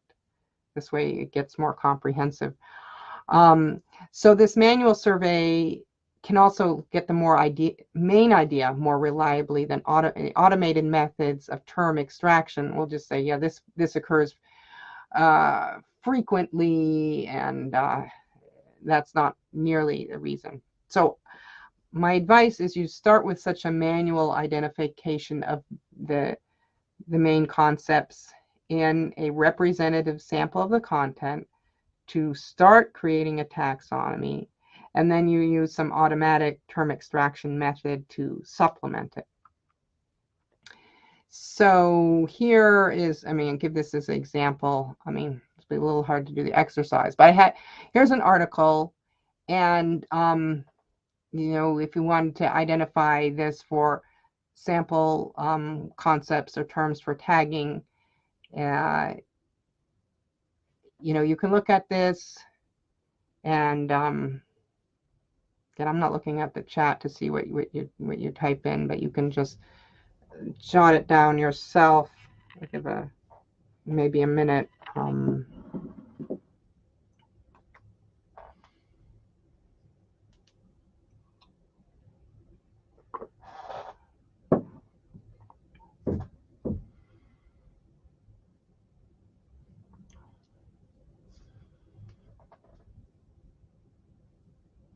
Okay. Here's what I was saying.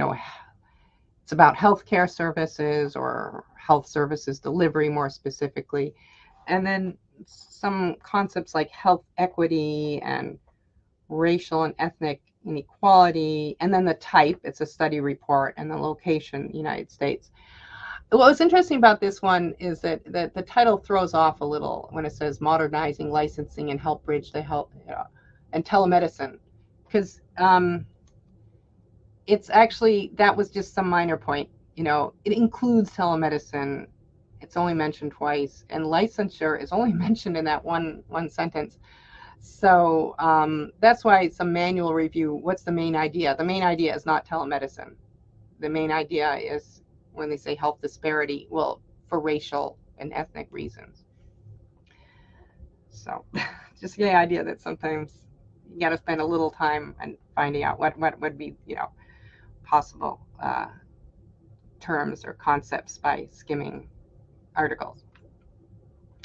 Okay, so automated term extraction.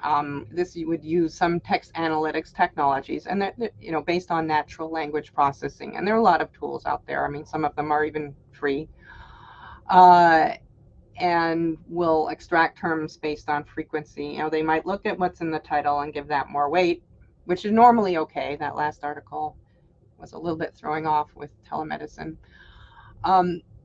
And considers general frequency within a document, and maybe multiple word co-occurrences. So this term extraction, it's intended for auto tagging ultimately, but at this point we're extracting terms as candidates. So auto tagging could be too specific for taxonomy development, because you really want to look at the main ideas. Not something specific like licensure in that one. Candidate term extraction is most practical when the tool is integrated into the taxonomy management software. Yay, yeah, that makes it simpler. And yeah, Pool Party does that, and so do our competitors. And as I said, it's useful for enriching a taxonomy already started from manual identification methods, because otherwise you'll just get a big list of terms like, oh, now how do I organize this? But if you already have started a taxonomy, then you can figure out, okay, this goes here, this goes here, we'll add this here. This is just a screenshot from the corpus analysis and pool party. I'm not going to give a demo of it, but I have a corpus of documents, and you can see these different columns: frequency, relevance, and the preferred. Oh, this is extracted concepts, actually, not extracted terms.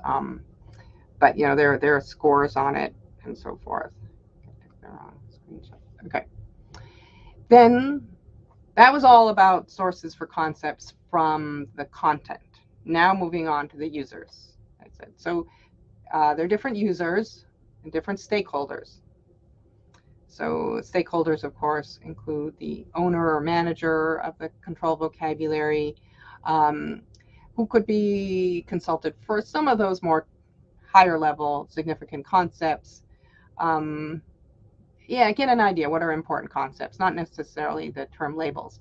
And then subject matter experts are the ones to consult for the preferred term label, preferred label of the concepts, and maybe more specific concepts and their relationships. Are these concepts related hierarchically or not, or is it more associative? Because I don't know what they mean. You can ask the subject matter experts. And then various other users, and then you need to consider two sets of users: those who are doing tagging. Now, what they could be doing, they could be just content managers uploading content, and they have to do, maybe there is some other auto tagging, but they need to do some supplemental tagging, or maybe they review auto tagging. And then there are the users who are retrieving the content. They're searching, they're browsing, and so those are your two sets of users, and you need to talk to those that do both. Sometimes the same people do both, to get an idea about more specifics and maybe others. But again, you're only going to hit on some. There'll be lots of concepts in the taxonomy that your sample users will never mention. So this is just to get some examples, some ideas at that level. And that would be, so methods of actually obtaining input. A brainstorming session is good, especially for kind of getting your important concepts and maybe grouping them, and maybe as facets, as like functions and activities and business processes and other topics, and gathering the top concepts. And then interviews of sample users.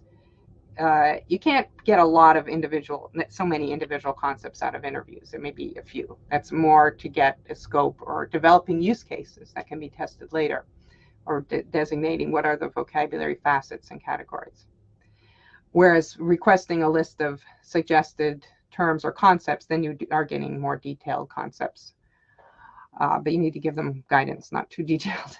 And then the search log reports, it's kind of an indirect user input of how users might look for things.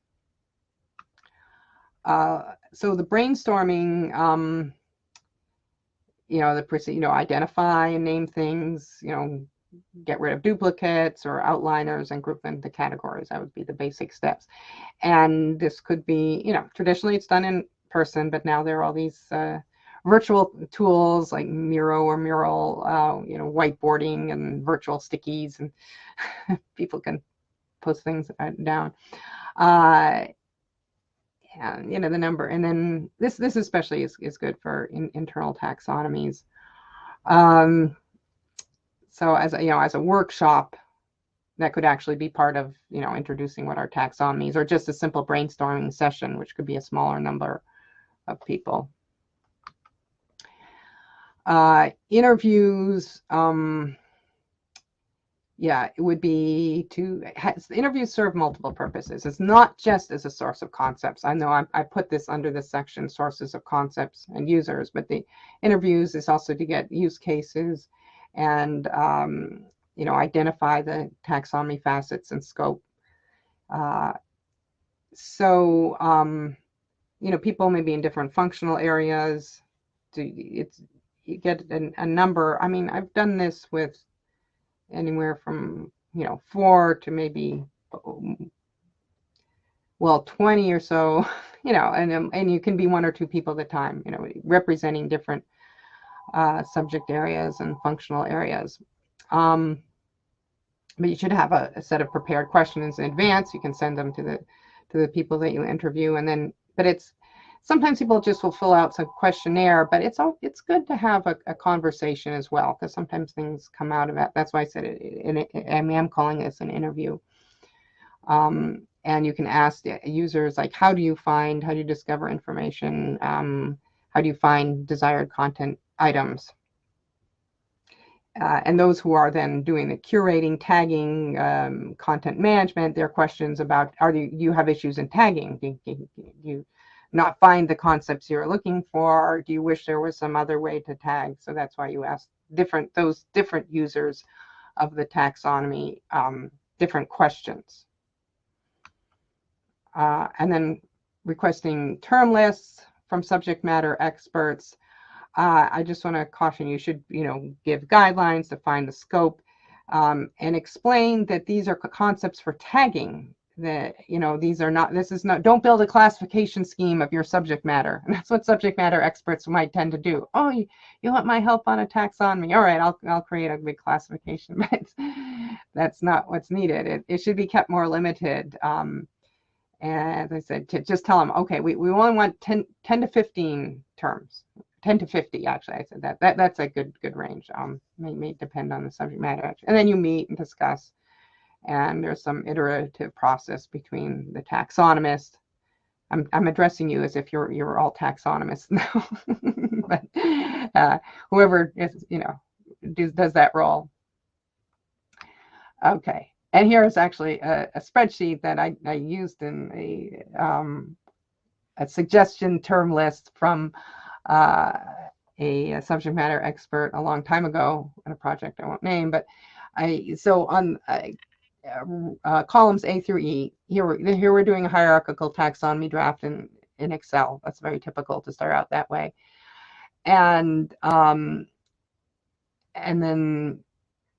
I put comments in column F and suggested synonyms, and I edited it afterwards. Okay, we need to add red, or the blue as we move that from one group to another, and purple I changed the name, and then crossed out we're not going to do it. So there was this going back and forth.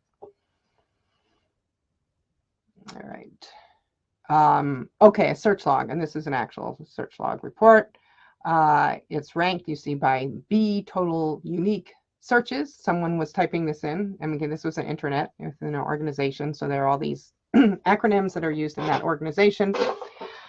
And then I went through and decided whether I should include them. Yes, no. So the green columns, I as the taxonomist commented on, and this goes back actually a couple of years as well. And then as I was doing this, I was also thinking about different kind of types or groupings or facet. Is it a department, a service? Is it a topic? Is it a document type for later? And then other equivalencies and other notes. So some of these got in, and some of them, yes, no. Okay. So when you okay. Oh wait, that heading is wrong. Requesting term list. No, I'm moving now on to the other sources. Sorry. Other sources of information. Finally, external. Yeah, Wikipedia maybe. Yeah. Okay. Trade, industry, professional organizations, government agencies.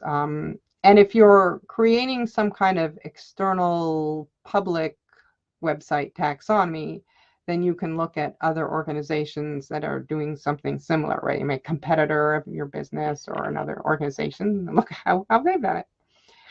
Okay, using a web search engine such as Google, if it shows counts, this can be, I've used this. So here I have this screenshot here. So I typed in taxonomy management, and I could say thesaurus management, right, in quotes as a phrase, and then the number of results. So I've done this many times. I've put in a phrase one way and I word it differently, and I compare the results. And it's like, oh well, people, there are many more web pages out there with the phrase it this way. So maybe I'll use this as the preferred, and the other as alternative. Oh yeah, here I have Bartok that I was referring to. Now you can some of the control vocabularies published on Bartok are actually, you can actually access them. I mean, you can't necessarily, some of them you can even download, they have certain rights, but some of them you can access on a kind of term by term or concept basis. So you can search and browse, and then you can see what else has been used. I mean, what I've used quite a bit whenever I've worked on medical or health related taxonomies is medical subject headings. The abbreviated as MESH, published by the U.S. National Library of Medicine. And you can go to their website and browse and search the whole thing. So, okay, that helps me. I mean, maybe I don't want to word it the same way because they do it some archaic way where it's noun, comma, adjective. But I'll see, oh, these are some other synonyms or alternative labels, and this is what the definition is. And so that's quite useful. Which brings us to our next section for this time. Any questions? I will get to questions at the end too. So then the wording of the concept labels. We are kind of running out of town here. So wording of concepts, you need to choose how to label as your preferred label. Examples here. And the first thing to think of is, what are your users most likely to call it? Because you make your taxonomy for your intended users. Should it be more technical or not?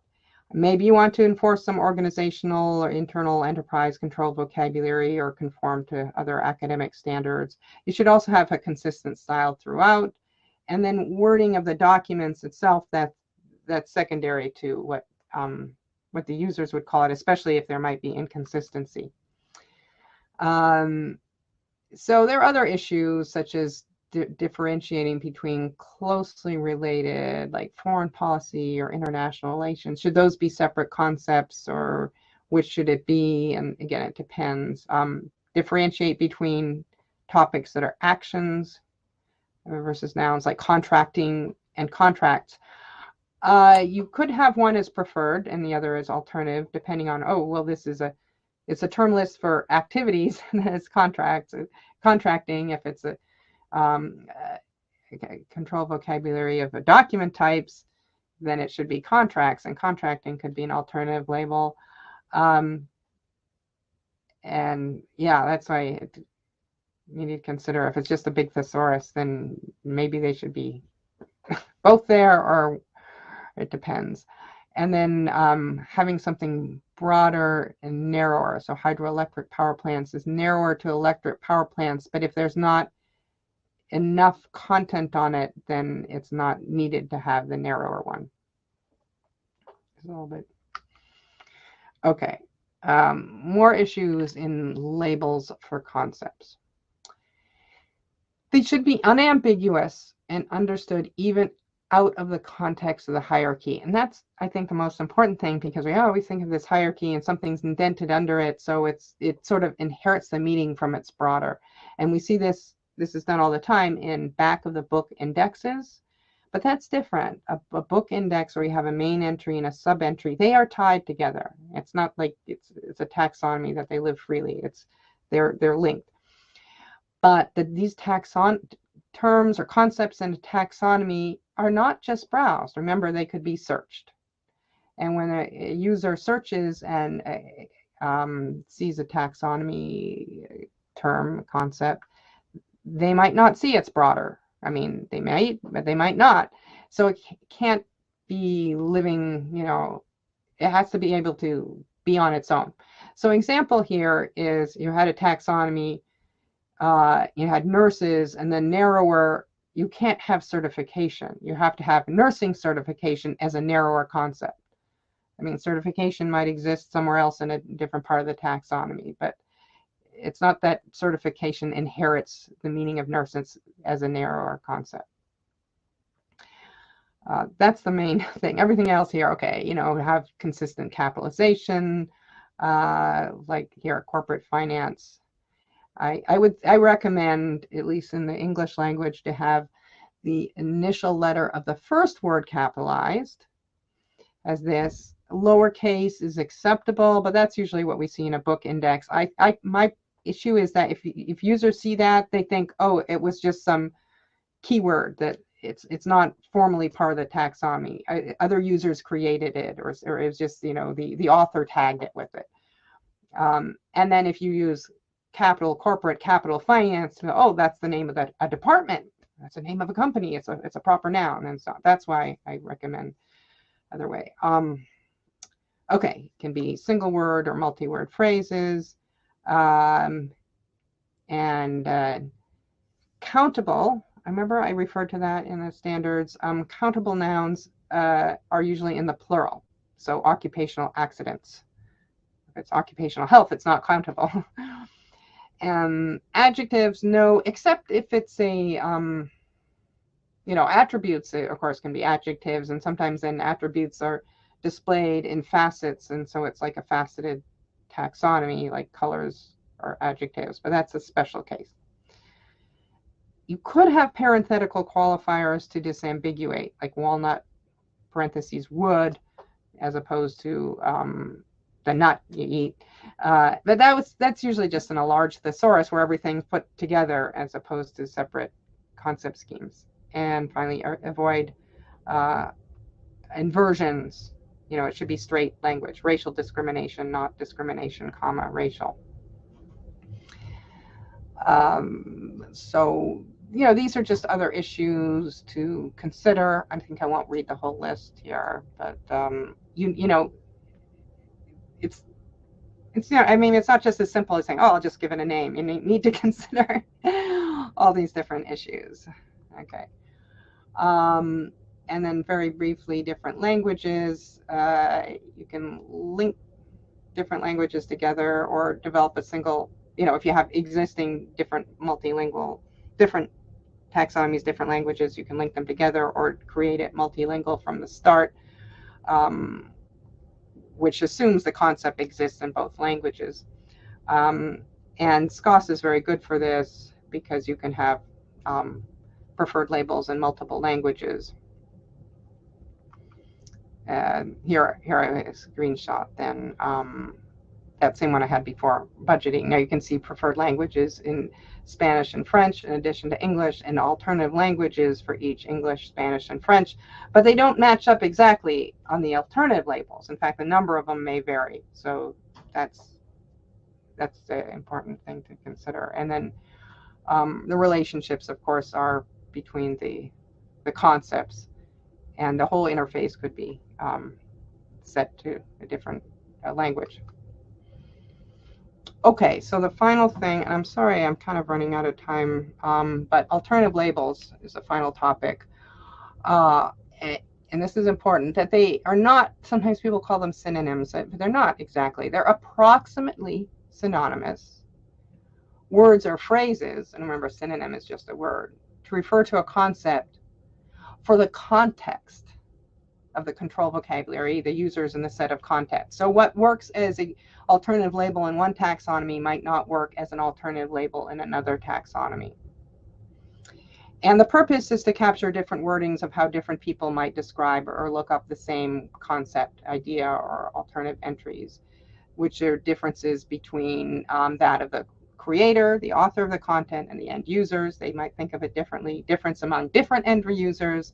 Difference between the person who's tagging might think of it versus the end users, and difference among different people tagging. So, and then also, so that's, you know, support consistency then, and support auto tagging by matching various ways the concept might be named in different texts. So, you know, it's best to refer to these as alternative labels, but you might hear synonyms, non-preferred terms in thesauri or CE or cross-references or variants. And here's some example. Again, I had previously worked for Gale, and this shows just the realm of different possibilities. And you can see even the parenthetical qualifiers like testaments, wills, because the word testament can mean something else, and films with parentheses, movies, because they're, you know, in science, there are other kinds of films. You can also see some old things here, telephone holding companies, or something that's narrower, that's more specific. But some have no some concepts in a taxonomy will have no alternative labels, like piano music. It doesn't need any.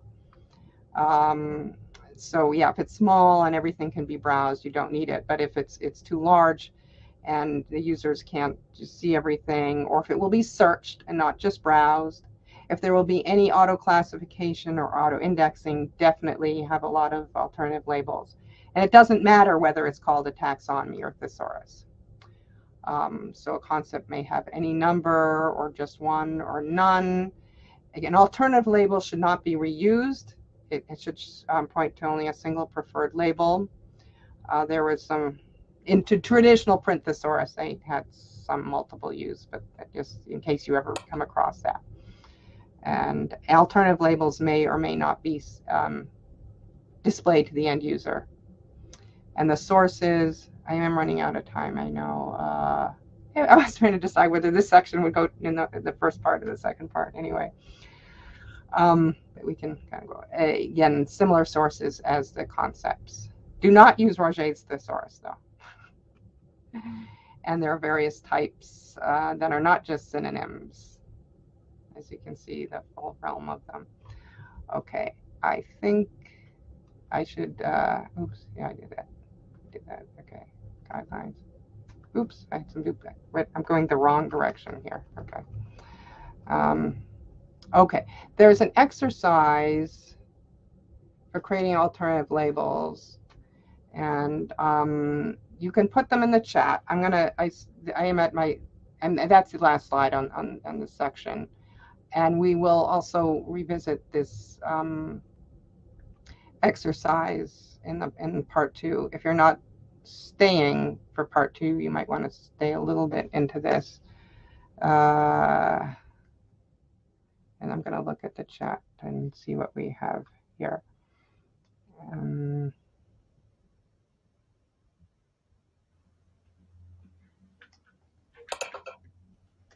Okay. Okay, let me put those questions here into the chat.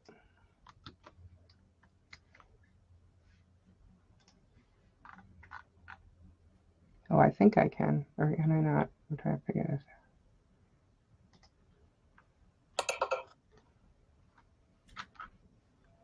out. Yeah, okay. And if you want to put something in, and I will look at what other questions have come through. And then I think we're going to turn this off maybe in about, I mean, we should end right at the hour, but maybe we can go 5 minutes over. Should we say 3 for turning the room off? Is that okay? Yeah. We'll just turn off, because I'm sorry I didn't get to questions, and so yeah, okay. Someone entered in some book titles. Let's see. What are the absolutely essential parts of a system using an ontology? System. I'm not even too sure what you mean by system, but even with ontology, you can use only, if you want to use, you can use parts of an ontology just for relations and not bother with attributes, or you can use just attributes to, to enrich your taxonomy and not use relations. And that's something that I will get to in the part 2. Yeah. All right, if you have a hierarchical concept scheme, but you only need a particular branch of the scheme for a particular use, is there a way to specify that branch as a specific scheme? Yeah, I mean, there are different ways to do that, I guess. Say a branch. That's why you might create it. If it has a different use, you might even create, you could create it as a different taxonomy project or a different, and then link them. You can have 2 different taxonomy projects and for different purposes, and but you keep them linked. Another way is to use the collections feature in SKOS, and then you, in a sense, group a branch into a certain collection, and that could designate the use. Let's see. So how do you check the completeness of what you have built to make sure it covers all the domain? Okay, well, if it's done if the original is done manually and you know what your domain of content is, that's, it's part of the scoping process. What the other question though is completeness. So that's usually not too difficult. The real question of completeness is, do I have concepts in it that cover everything that's going to occur in the content, especially the content that hasn't been created yet? And you don't know exactly, but there should be I didn't get into this, but some testing or evaluation, sample testing of the taxonomy, test tagging, test retrieval. If something is missing, then that can be added. But eventually, it's not going to be perfect, and that's why a taxonomy changes and you add new concepts to it. Okay. All right. So I'll stop there. If you want to, yeah, add anything, I'm gonna maybe start with this exercise in the next section. But if you're not staying to the next section, you'll still be able to access the recording anyway. All right, and then a final comment is fully fed stack and a clean solution, but in a corporate, you're always pushed to a minimum viable products. Yeah.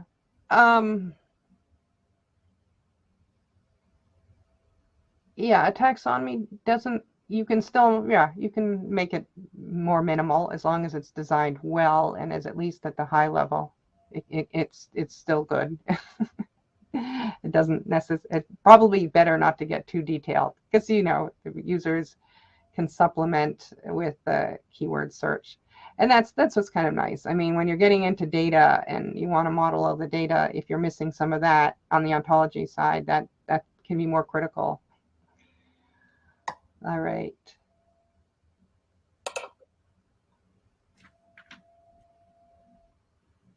All right, I think that's it.